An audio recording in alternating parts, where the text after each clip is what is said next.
আসসালামু আলাইকুম। পলিস কিচেন থেকে আমি পলি বলছি। আপু এবং ভাইয়া যে যেখান থেকে আমার ভিডিওটি দেখছেন সবাইকে স্বাগতম। আজ আমি রান্না করতে যাচ্ছি বাইল্লা মাছ দিয়ে করলা আর একটু বেগুন দেব, সাথে আলুও সাথে আছে। তরকারিটা খুবই অল্প দিব। আমি প্রথমে একে একে তো আগে তেল দিয়ে পেঁয়াজ আর কাঁচামরিচগুলো দিয়ে দিয়েছি। পেঁয়াজ আর কাঁচামরিচটা ভাজা হলে তারপরে আদা রসুনটা দিয়ে দিব। আদা রসুনটা দেওয়া হলে তো গন্ধটা দূর হয়ে গেলে আমি একে একে সব মশলাগুলো দিয়ে দেব। তো আমি মশলাগুলো একে একে দিয়ে দিয়েছি, যেমন হলুদের গুঁড়া, মরিচের গুঁড়া, তো আদা রসুন তো আগিয়ে দিয়েছি গন্ধ সবার জন্য। এই তো রেগুলার মশলাগুলোই দিয়েছি। এখন আমি ভালোভাবে কষিয়ে নেব। কষানো হলে আমি একটু অল্প পানি দেব, কারণ উস্তার তরকারি বা করলা তরকারি এগুলোতে পানি কম দিতে হয়, আর বেশি নাড়া যাবে না, নাড়া গেলে এগুলোতে তিতা হয় বেশি। আমি এই যে সাথে মশলাটা আমার কষানো হয়ে গেছে। এখন আমি আলু বেগুন ওগুলোতে কষা আর হালকা মাছটা একটু কষাবো।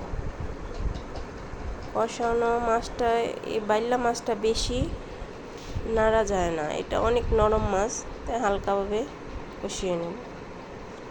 এখন কষানো হয়ে গেছে আমার, এখন আমি উঠিয়ে নেব। আর উঠানোর পরে আমি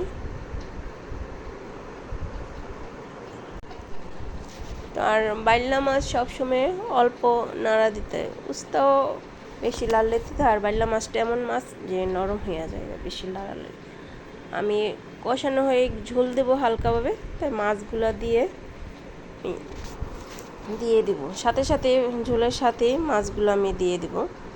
আর মাছটিতে তো অল্প ঝোল, এটা তো আগেই বলেছি।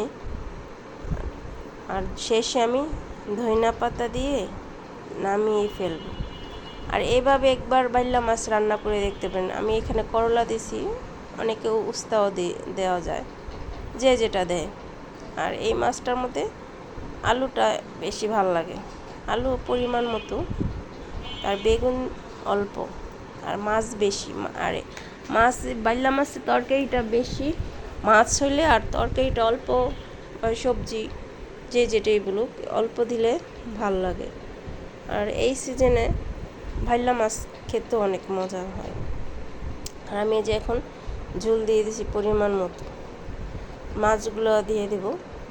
তাহলে আমার তরকারিটা কেমন লাগলে, যদি ভালো লাগে আপু এবং ভাই আমাকে কমেন্টের মাধ্যমে জানাতে পারেন। আর সবাই ভালো থাকুন, সুস্থ থাকেন। আল্লাহ।